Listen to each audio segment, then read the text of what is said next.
Malaking tulong po ito sa amin, ma'am. 1, 2, 3, 4, 5, 6, 7, 8, 9, 10, 10, 5, 10, 6, 80. 83 po ito, ate. Salamat po, ma'am. Walang iyakan ma eh. Ayan. Salamat po.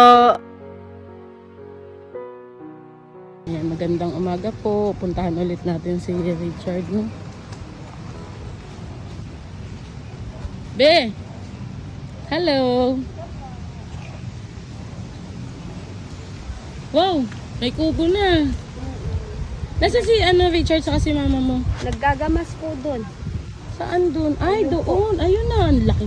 Puntahan ko muna, Be, ha? Sige po. Ayun pala. Ay, ito yung mga tanim. Ah, mani. Ayun pala si Richard sa kayo. Eh! Ay, hello, be. Kumusta? Nandito siya sa badya. Hello po. Hello. Nag-ano kayo dyan, te? Naghahawan, tataniman namin. Ay, naggagamas kayo. Opo. O, kumusta na po si Richard? Ito, okay na rin sa awa ng Panginoon. Wow, Kuya Richard, kumusta? Hello po, sabihin mo. Hello po. Ang galing ah. Dito po kayo magtatanim? Opo, ayun, may mga nahawanan na po kami doon, Ay. nataniman na. Ayan, oo nga no. Ito naman, tataniman ko to ng mga gulay. Ayun kasi doon, mais at kamote. Kaya dito mag-aano rin kami para taniman ng mga gulay. Eh, kumusta po yung nung nakaraan? Nakapagpa-check up na po siya? Nakabili kayo ng gamot? Opo, ma'am. Maraming salamat po at nakabili po kami sa Ipagkatay nagpaabot matapim, po. pim, eh. Dito lang mahal. Dito tayo. Huwag kang dito ka lang. Ipagkatay matapim. Opo, mamaya ipapakita yan. Pag ulag na titimpim. Opo, Ay, may wala. lagnat daw siya? May lagnat daw. Nilalagnat po kasi siya kanina. Mm, Ipinainom ngayon ko na po. po ng gamot. Medyo okay na po. Ano po yan? Lagi naghahabol sa inyo si Richard? Pag Opo. ginagawa kayo. Opo, hindi po nahiwalay sa akin yan. Hindi na ginaganyan tipimpim daw yun. Ano Pag po yan? ganyan Paano daw. kayo nakakapagtrabaho? Eh, ganun lang po siya. Sunod-sunod lang po siya sa akin. Pag napapagod siya, upo po sa tabi. Mm. Ngayon po ate, bumalik po ako kasi may nagpapaabot po ulit sa inyo ng tulong. Ay, salamat po, ma'am. Maraming salamat po. May Naabutan na po, Anet, timpim yun. May nagbigay po ulit sa inyo, no? Napaiyak na naman tuloy si nanay. Walang iyakan ma eh. Ayan. Ayaw ni Richard na naiyak po kayo. Ayan. Iaabot ko po sa inyo, no?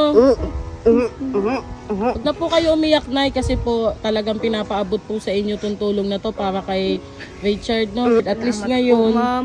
hindi na kayo mawawala ng gamot ni Richard. Maraming salamat po sa nagpaabot ng tulong. Sana po gabayan po kayo ng Panginoon lagi. Lalong-lalo ka naman batya. Dahil kung hindi po sa iyo, hindi po kami magkakaganito.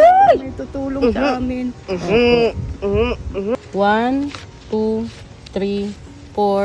5, 6, 7, 8, 9, 10, 10, 5, 10, 6, 80.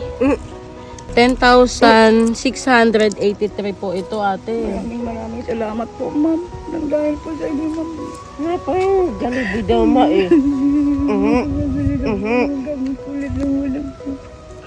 Malaking tulong po ito sa amin, ma'am. Maraming salamat po sa nagpapaabot ng tulong, ma'am. Sana po, ma'am, marami pa kayong matulungan at lagi po kayong gagabayan ng Panginoon. Ang tanging hiling ko lang po sa Panginoon, ma'am, na ang Panginoon na lang po ang nagtutulong sa amin. Yan na lang po ang sa amin. Ayan po, Nay, ay galing po yan kay Miss Jenny. I know, yan po ulit yung nagpaabot sa inyo na nung nakaraan. Napakabuti po talaga Napakabuti ni mo po, ma'am. Ma'am Jenny. Ma'am, maraming salamat po. Panginoon na lang po ang balang magbayad sa inyo sa kabutihan nyo, ma'am. Maraming salamat po. God bless po. Ayan, Kuya Richard. Masaya ba si Kuya Richard? Masaya daw ikaw? Oo. Sabi mo, salamat po. Salamat pambili- po May pambili na si Richard ng gamot. ng gamot. Ayan, thank you po, no. Ayun lang po mga kababayan, no. God bless you po.